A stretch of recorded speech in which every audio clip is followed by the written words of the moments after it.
Extremely difficult day yesterday. These are never easy processes. They're never easy to execute, because you're impacting real people, coaches, staff members, their families, and our players. Really, really difficult to deliver that kind of news to them. This is a tough business.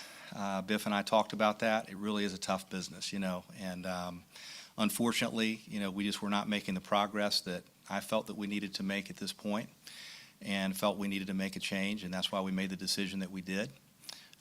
I believe that this institution, this program, deserves a championship level bowl contending program on a regular basis. I know we have a ton of work to do there. This is still a 12-year-old program, but at some point we got to start performing the way our fans want us to, and I agree with them. And so that's why we made the change. But I'm grateful to Biff and his staff, but especially Biff and how he poured himself into these young men. There is no doubt that they love him because of how he treats them and how he took care of them. And I'll forever be grateful for that. And now at this time, I'm happy to answer any questions. What did you feel was maybe the characteristics about Tim that made him such a good interim to kind of take over this program for the final 2 weeks? Yeah, look, Brew is an experienced coach. I was going to say veteran, but that might sound old, so we'll say experienced. He's been around the block, though. He has, and he's got great experience. And he's sat in the chair. He sat in the chair. He knows how to do this. He's been a part of this program, and I know he cares as well in a really strong way. He told me yesterday that it was an honor for him to be asked, and so we're really grateful to Brew for taking on that challenge. Mike, what's the timeline for the next head coach to be named? So I will never, ever set a deadline on a coaching search because you never know what twists and turns these things will take. But that's a fair question. I think we're dealing with some dynamics this time around that are new in a coaching search, and I've been speaking a lot to different parties who are interested in promoting candidates and the like. December 4th is the early signing day this year. Let's think about it. It used to be around like the 20th. And so that's like 2 weeks from now, So that accelerates the process. And people may say, well, why didn't you wait till the end of the season? Well, the end of the season would be like December 1st, okay? And so if you've made a decision and then you really have to act on it. I think that's probably why you've seen some other schools, even in our own league, in the last week, go ahead and make that call, make that decision. You also have the dynamic of the transfer portal opening up December 9th, I believe, through the 28th. And then there's the added dynamic of the new 12-team college football playoff. So you have teams now that are loaded with quality candidates for jobs who are going to be occupied from mid-December until January the 20th, I think. So it's a very different calendar, I think, for everybody in this business to try to figure out how it's going to work. But I know for us, we have a sense of urgency because of the deadlines that I just mentioned regarding recruiting. But the most important thing is that we get it right. And so that's why I would never set, an absolute drop-dead date because there are different things that come into play in searches. They always take twists and turns, and I'll say this again. I've said this in other searches for our fans. Do not believe everything that you hear, everything that you read, everything that you see. There's a lot of speculation and hearsay. And the reality is that, we'll work really, really hard to bring a great coach here. And when we introduce the coach, you'll know what the facts are. Mike, there are a lot of similarities here between the Will Healy firing after homecoming, eliminated from bowl contention, and you said then if you're going to do it eventually, you should do it immediately. Is that the same type of mindset with this? That's 100% right, Hunter. And that's what we discussed at length as a staff after the game on Saturday. We went back and met at length on Saturday night to talk through it. And really that's how we arrived at the decision, is we felt that at this point we needed to go ahead and make the decision because, well, we had actually arrived at the decision. We needed to go ahead and execute the plan to move ahead. We have a coaching search. We have recruiting deadlines around the corner, and we just think it was fairest for everybody. Mike, last time you utilized a search firm. Will you be going the same route this time or maybe a different route? We haven't decided yet if we're going to. We've certainly got a lot of interest and inquiries from search firms about this opportunity. And we've got great relationships with all of those people. We're hearing from agents, we're hearing from all sorts of representatives, so it's nonstop. But that should tell you something. I mean, that's good. It's still a job that's perceived in high regard with great potential. And so it's time to start realizing that potential, hire a coach who can help us deliver on that. So I'm not being coy when I say, honestly, don't know yet if we will use a search firm or not. But we have already begun the search as a team. Jeremy? Mike, you scored 55 against ECU a little over a month ago. It seemed like the program turned the corner there. What did you see or not see between then to now that led you to this decision? You know, that was certainly the peak performance of this football team, and I would argue maybe even of our program. It was an incredible day, a packed house in front of against ECU on national television, and we just played a fantastic football game.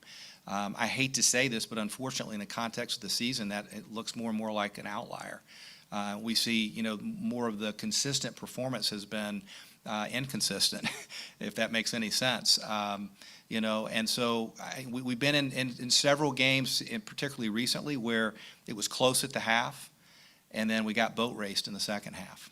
You know, and I say recently, that also happened in the opener, you know, against James Madison. So, look, make no mistake, too, I recognize we had a really tough schedule this year. Non-conference was difficult with JMU, and, I mean, naturally, Indiana has, like, the greatest team in the history of Indiana the year we play them. That's the rub of the green, right? So, but I think that, you know, overall, that was really the concern, is that ended up being more of an outlier than what we were actually performing at week in and week out. Two-part question. When you think about this next hire, what are some characteristics you're going to look for in that individual? And second part, Charlotte's Mount Rushmore, guys like Alex Highsmith, Ferry Ogunjobi, Chris Reynolds, are those people that you would consider leaning on in a search as important as this one? I'll answer the second question first. Absolutely. Honestly, in the past, I have engaged some of our former players because their perspective is fantastic, and they also really love and care about this place. I've not spoken to them yet, but certainly expect to at some point connect with them. I think anytime we can get great minds, great football minds who love Charlotte and this program, there's value to that. In terms of the qualities, you know, we're looking first and foremost somebody who's a person of integrity. That matters a lot here on this campus, someone who really wants to be here at Charlotte. That sounds obvious to people, but you'd be surprised. There are coaches who are just looking for the HC title, but don't really care where it is. And I think it's hard if you don't have a passion for the opportunity and the place to succeed. And so that'll be a major point for us. Someone who's a proven track record of coaching at the collegiate level, and someone who is also a proven recruiter and developer of talent. That's going to be, I think, essential as we look at candidates. And then in today's age, you've got to understand the landscape of college football and recruiting and building a roster. I mean, you think about the last 2 years, we've had about 120 players over the course of the last 2 years, I believe. 71 new players this year. That's a lot of turnover, right? But the reality is you're going to have more turnover now each year than you used to because of the portal. And so someone who is equipped really to manage that and to deal with that, at the same time has the ability to maybe build a roster that we can have some hope of keeping together for more than a year at a time. We build some continuity. It's really difficult, I think, to have success and build a team when you have, 50 to 75 new faces every single year. And that's the challenge that we have in front of us, again, because we've got to build a roster, but at the same time, build some continuity. So those are all really important factors. I would also say someone who is a great communicator, not just with their team and with their staff, but also with the institution and with the community at large. Someone who would embrace the Charlotte community and our university. These are all things that we're seeking in a new head football coach. You brought up agents reaching out, interested candidates. What do you feel that this program in this city really has to offer any potential future coaches? Well, I think, people see it across the country. First of all, just the quality of the institution and the community. This is a city that is on the rise. I think about 130 new people move to Charlotte a day. We've got record enrollment again on this campus, 31,100 students. So Research One University now, which is a major designation, we're 81st in the public rankings for institutions, up about 50 spots in 2 years. There's so much happening here as an institution. And then you look athletically, we joined this new league, the American, and we won 6 conference titles over 5 sports in our first year, which tied for the most of anybody in the league, SMU, and of course they left to go to the ACC. And so we've demonstrated in multiple sports that we can be a championship level program. We got to demonstrate it in football, and I get that, right? That is critical to us. But I think that our candidates and our prospective candidates who look at this opportunity see that, and they see, wow, what is happening in Charlotte? They're winning a lot in a lot of sports. What a great recruiting territory, what a great quality of life, what a great area to build a program. And the institution, I think, more than anything, really sells itself. Scott? Why do you think it's been so hard historically to win here? I mean, why is it, what are the big challenges, do you think, winning at Charlotte? I think one of the biggest issues is if you were to start over at day one, this is not the path that you would build to have success, right? You would not establish yourself as an FCS program and then in 2 years move to Conference USA, and then a few years later move to the American, which is the premier conference in the group of 5. But I'm not being critical of those decisions. They had to happen. Like, I wasn't here for the CUSA decision. It was the right one. I was here and played a big role with our staff and our chancellor in the American invitation. Absolutely the right move for this program. But we're growing up faster than really most programs should be. I would challenge most people, if you looked at where some of the great programs that are 125 years old, what do they look like in their 12th football season? I think they probably don't look like where they are today. And so, for us, I've used this analogy, we're 12 years old. And it's like being a 12-year-old boy saying, I want to be a 25-year-old man. Well, it doesn't just happen. Like, you got to go through growth steps and stages, to get there. And we're going to get there. I mean, we're definitely still on a much faster track than normal. But I do believe that is a big piece of it, is we have tried to elevate our program and accelerate our growth at a speed that is not common. Just talked about the institution, the stadium expansion, expedited growth. What's the timeline? I don't want to put you into a box here, but what's your timeline if the growth is happening? Where are you trying to see this team be in 2-3 years? Yeah, look, right now my focus is hiring the best possible head football coach that we can to lead this program and get us where we want to go. You ask any head coach we've hired here, and we've hired a bunch of really good ones. And I also inherited some great ones, right? Kevin Langen, congrats to him, by the way, on their 2nd straight American Conference championship. But I think in the end, when you start establishing hard and fast deadlines and timelines on coaches and win number expectations, that puts pressure on coaches that they have enough pressure they put on themselves. And they don't need to hear that from me. So I'm not going to articulate that. I know that, listen, Biff would tell you this. I'm going to speak for Biff for a second, because he said this at his opening press conference. He said, I want to win now. Time is the enemy of all deals. And he's right. Like, of course we all want to win now. But, fast forward a year later, and it's like, maybe we overpromised there a little bit, right? And he told me that after the season last year, overpromised, right? And so, and I agree with that. You want to be confident as a program and to say, yeah, we're going to accomplish these things and we're going to win at a high level, and it's coming fast. But there are too many variables at play right now to be able to actually set a hard and fast sort of timeline on that. But to answer your question, do we have a sense of urgency? You're damn right we do. Mike, you've hired a couple of, I would say, CEO types, and Will and then Biff. When you think of this third swing at it, do you go the traditional X's and O's route, or where does your mind go when you think of that next person? I go into every coaching search, again, sort of like the timeline. I'm not going to box ourselves in and say we will not hire this person or this type or this type or this type. But if you're asking me, am I predisposed right now to certain qualities? Yeah, I think that I'm really looking for somebody who maybe has an expertise on one side of the ball or the other, whether it's on the offensive side or the defensive side. Somebody who has I think some cachet and respect in college football coaching circles, who's really sort of thrived in whatever role they may be in, whether they're a coordinator or whether they're a current head coach or what have you.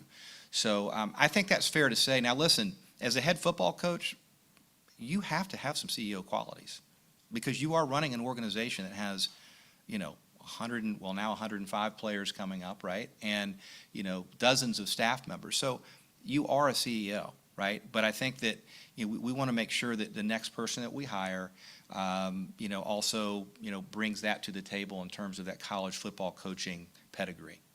Do you consider with this NIL landscape a GM in this process? We've talked a lot about GMs here, and GMs are interesting because at the professional level, the hierarchy is that you hire the GM above the coach, right? And I don't see that model occurring here. We've talked about it in basketball as well. In the end, you're really talking about roster management and resource allocation, and we sort of have that right now. It's just not called GM, right? And so, but yeah, I think the new head coach is going to have to take a look at that and establish what are the key positions they want to have on the staff to be able to manage a modern day college football operation. And those are all realistic. Those are all real questions. But it would be, if it were a GM, it's not a GM that supersedes the head coach, right? So it's really more player personnel, roster management type of position. Mike, when it comes to hiring the next candidate, whoever that may be, what are like boxes that you want to see checked as he or she progresses through the first season and the second season, so they aren't terminated after a season and a little over a half like Biff? Because as a coach coming in, that can be a good feeling to know that, hey, the last coach got axed after just over a season and a half. Yeah, look, I understand that. Coaches look at programs and they say, well, what's the turnover rate and what's going on? And I understand that. I can also tell you, based on the interest in the job, we're going to be fine. We're going to get we have some great candidates already, and we just got started, a few hours ago. So in terms of, boxes to check, again, I think someone who understands the current landscape, understands how to manage today's environment with the transfer portal, et cetera, the post-house settlement world that we're all careening towards here, July 1. Somebody who understands, one side of the ball or the other, who's really maybe considered an expert in that space, who has a proven track record of success as a college football coach, and extended enough that we would feel confident to say, there's a trend here. Someone who is a proven recruiter and a developer of talent. And as I said earlier, someone who really wants to be here, who's going to embrace this university and embrace our community, because we're going to need this university and this community to get where we want to go. I think one of the cool things about this job that's attractive to candidates is that they see, despite maybe our lack of on-field success, that place out there is packed almost every game. I mean, we were at 107% capacity for the first 4 games, and the last game we were right under capacity. Okay, so that's impressive, and that speaks volumes about our fans. Our fans are incredible. Our students are amazing. Our fans, our donor support. So we're really proud of what we have to sell and offer here. And I think that, again, that's why the phones are ringing off the hook, the email box is blowing up, and I'll sleep next week. Like when you talk about the coach that you get next wanting to be here, that, to my brain, it trends towards someone who's been around the game a long time and has got a lot of experience, and the longevity piece of then staying at Charlotte, not looking to jump to the next job. Because a lot of folks want to get to the Power Four, get to the playoff situation, all that stuff. How do you factor that portion of it in as you're looking at candidates where you want someone to say, yeah, I could be here for 5, 10, 15, whatever? Well, that's a great question. I mean, look, Mike, I would love to hire a football coach who has a high level of success and stays here for 2 decades. But really, more so, I want to hire a football coach that in a couple, 3 years is coveted by everybody else. And if we lose them, okay, we'll fight to try to keep them, but it means we're having success. That's the real key, is we want to hire somebody who can come in and build a program and have success. And if we can sustain continuity with that same person over a decade or 2, that would be, in my mind, really an added bonus. I think it's hard, though, if you hire a coach who already has one foot out the door to the next job. And I think that's really the point you're trying to make, is, you have some coaches who see it as a stepping stone. And, if you don't pay attention to the job that you have, you're not going to have success in that job. So let's want to be here. Let's grow where our feet are planted and have success here. And then whatever comes down the road comes down the road. I mean, we see what happened when our softball program, we hired Ashley Chastain, took over a program that had never been in the NCAA tournament. 5 years later, we go back-to-back conference champions and, tried like heck to keep her. I had to fight others off for 2 years. She finally left to go to South Carolina, her alma mater. Okay, I get that, SEC. But that's where I want to see us be in football. Mike, do you expect Tim to be, obviously, I would assume there's interest there, but is this a possibility that this job could be his next time we see him? Brew has expressed to me that he has an interest in this, and so I can assure you that we'll have a chance to sit down, after the season and visit about the opportunity. Mike, I asked Coach in here Saturday night, you were in the room, to grade himself, and it seemed like he knew the writing was on the wall a little bit about this being a possibility. Was that a frustrating conversation on his end when you broke the news to him, or how did that conversation go down? Those are really hard conversations. It's obviously the hardest to hear it and be the recipient of it. It's second hardest to deliver it. And I was really, I told him this afterwards, it was really a master class in grace and humility and thankfulness for the opportunity. That's really how he responded in the room. And he told me, I could tell he was not surprised. I think he understood after Saturday night's performance that maybe this was a possibility, And so, no, it was a conversation that was, authentic, and I appreciated it. What did Biff say to the players? I mean, obviously there's, like you mentioned, there's a lot of love there, but what was his message to the players? So I left the room. I addressed the team with Reagan Hill, and then I exited to give Biff a chance to be able to address his guys. Without the guy who fired him standing over his shoulder. So, but by all accounts, it was he did a good job with them, and it was really well received by them. And listen, I'm proud of our guys. I know that there's a lot of frustration, and for some there's anger and hurt feelings, and that's a part of this, unfortunately. But they were poised. When I met with them, they were respectful, and I think that speaks volumes about their character.